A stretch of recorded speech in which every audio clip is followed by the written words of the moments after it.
Olá a todas e a todos, eu sou Cristiane Bendo, professora do Departamento de Saúde Bucal da Criança e do Adolescente e do Programa de Pós-Graduação em Odontologia da Faculdade de Odontologia da UFMG.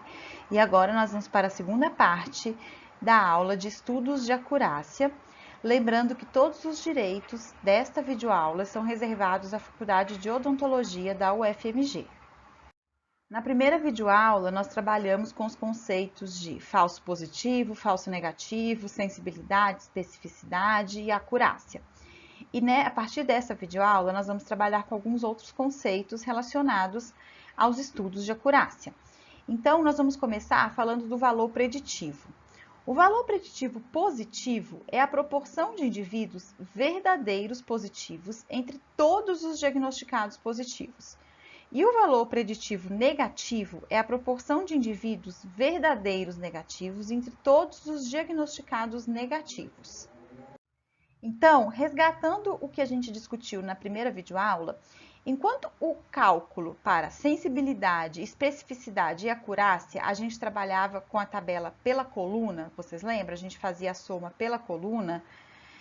Nesses cálculos de valor preditivo, a gente trabalha pela linha.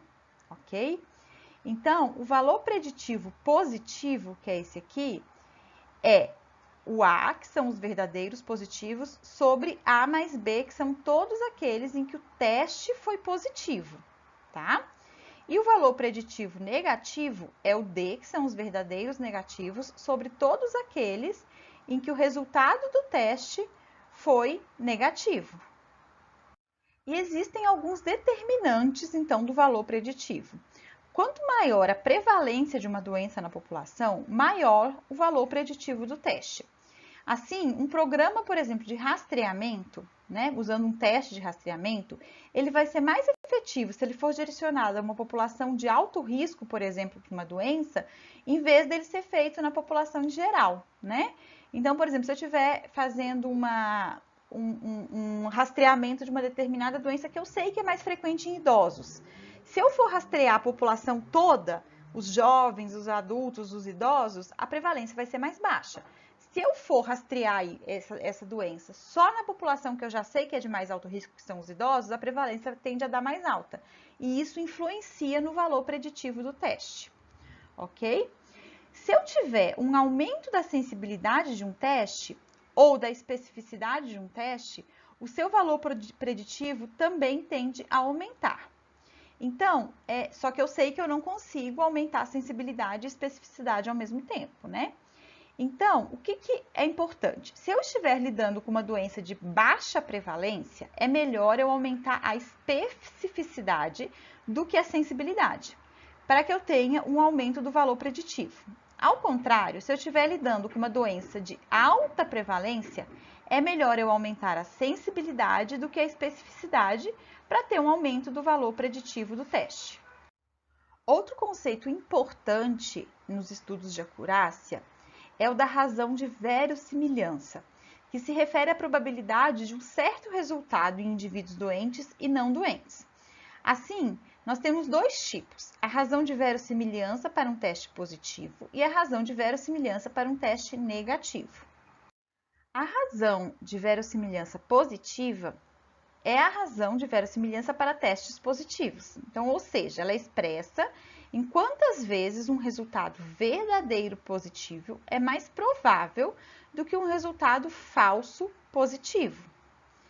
Então, como é que a gente calcula a razão de verossimilhança positiva? Nós dividimos a probabilidade de o teste resultar em positivo entre os doentes, que seriam os verdadeiros positivos, que nada mais é do que a sensibilidade, pela probabilidade de resultar positivo entre os não doentes, que são os falsos positivos ou um menos especificidade. É assim que a gente calcula, então, a razão de verossimilhança positiva.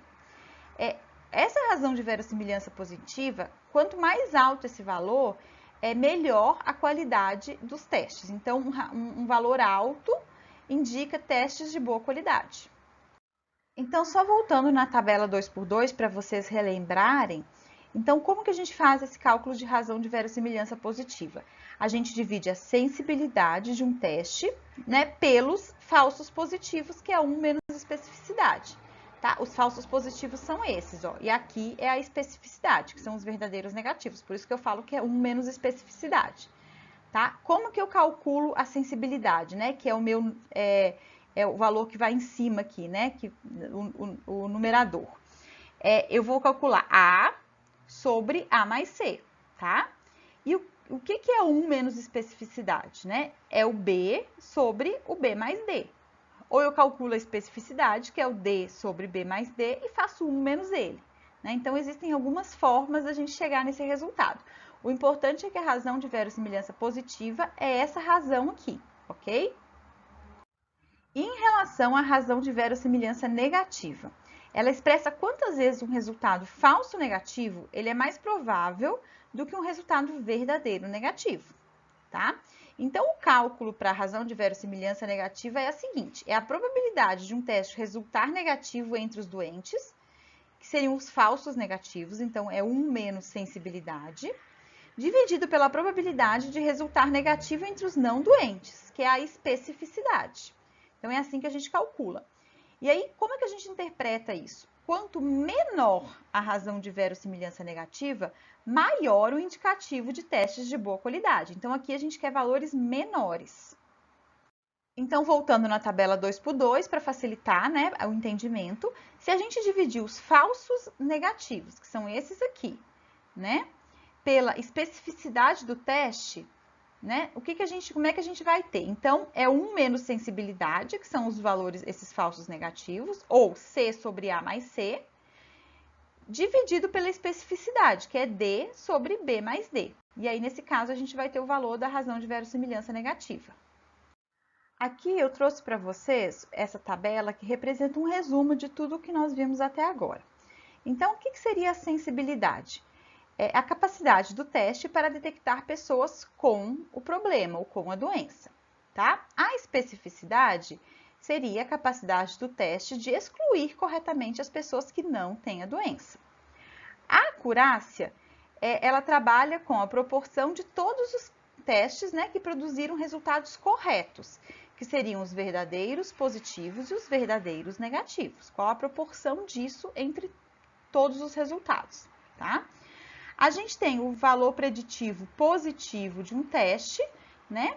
Então, qual que seria a ideia? Se uma pessoa apresentar um resultado positivo, qual é a probabilidade de que ela tenha o problema?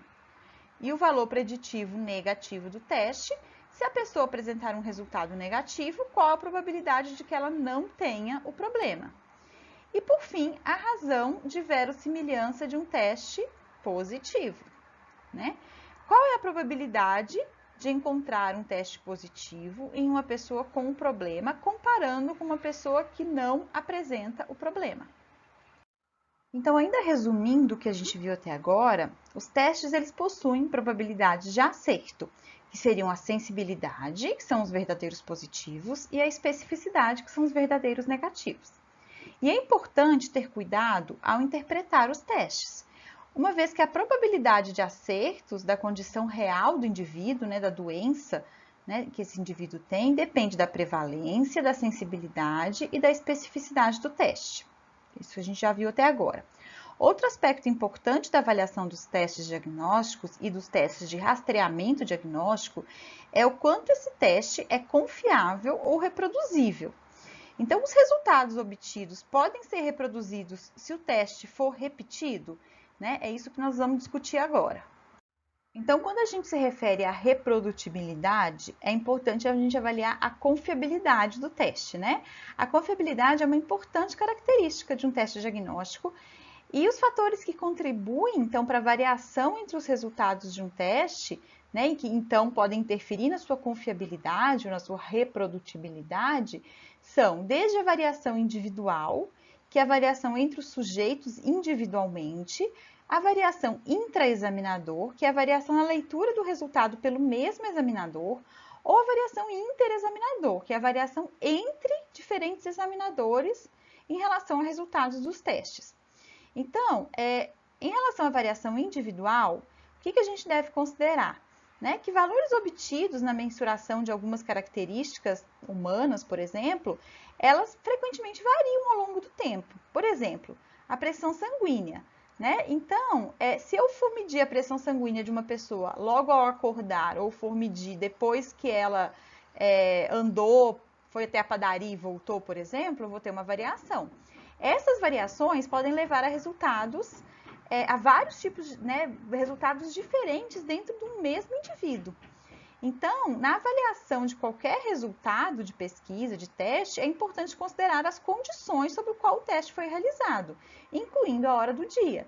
Então, por exemplo, o que eu tenho que fazer? Eu vou analisar os indivíduos todos após um período de repouso, para que eu não tenha essa variabilidade de analisar um no momento de repouso, o outro depois de uma caminhada, porque isso vai variar e vai alterar os resultados, né? Quando eu falo da variação intra-observador, né, ou intra-examinador, ela acontece entre duas ou mais avaliações feitas por um mesmo examinador. Então, por exemplo, vamos pensar um radiologista que avalia um mesmo grupo de radiografias em dois momentos diferentes, né? Ele pode interpretar uma ou mais, né, dessas radiografias de uma forma diferente numa segunda vez. Então, digamos que numa segunda vez a iluminação não estava igual, ou ele estava mais cansado. Qualquer uma dessas variáveis pode interferir na forma como ele faz esse diagnóstico, né? Várias vezes, às vezes da mesma pessoa, inclusive, tá? E também devemos considerar a variação interobservador, que é quando a gente tem dois ou mais, né, observadores, examinadores, e que com frequência eles não produzem o mesmo resultado. Então vamos pensar, né, dois examinadores que vão avaliar a cárie dentária através do índice CPOD. Os dois vão utilizar o mesmo índice, só que cada um tem um jeito diferente. Então, às vezes, um é mais rigoroso, mais criterioso. Então, aonde um já vê lesão, por exemplo, uma lesão cavitada em esmalte, o outro ainda não enxerga que não há, né? Que aquele dente ainda está rígido. Então, isso pode acontecer. Por isso que a gente sempre tem que levar em consideração que as pessoas, mesmo utilizando os mesmos índices, elas podem ter uma variação entre elas. Então, para diminuir esses problemas, né, de variabilidade, nós podemos lançar mão de algumas estratégias. Então, a gente, por exemplo, faz muita calibração, né? Vocês imaginam que vocês já tenham feito, ou pelo menos ouvido falar, estudado sobre o assunto, né? E aí a gente lança mão de alguns testes estatísticos. Então, quando a gente trabalha com dados nominais, geralmente a gente usa a concordância percentual ou o valor de capa, né, para observar essa concordância. E para os dados contínuos, quantitativos, a gente usa geralmente o coeficiente de correlação intraclasse. Finalizando então mais uma videoaula sobre os estudos de acurácia, essas são as referências que eu utilizei nessa aula e que eu recomendo que vocês estudem para se aprofundar no assunto. Eu agradeço a atenção de todos e nos encontramos então na sexta-feira de manhã para discussão desses conceitos de estudos de acurácia e para fazer alguns exercícios de fixação do conteúdo. Vejo vocês lá. Até mais!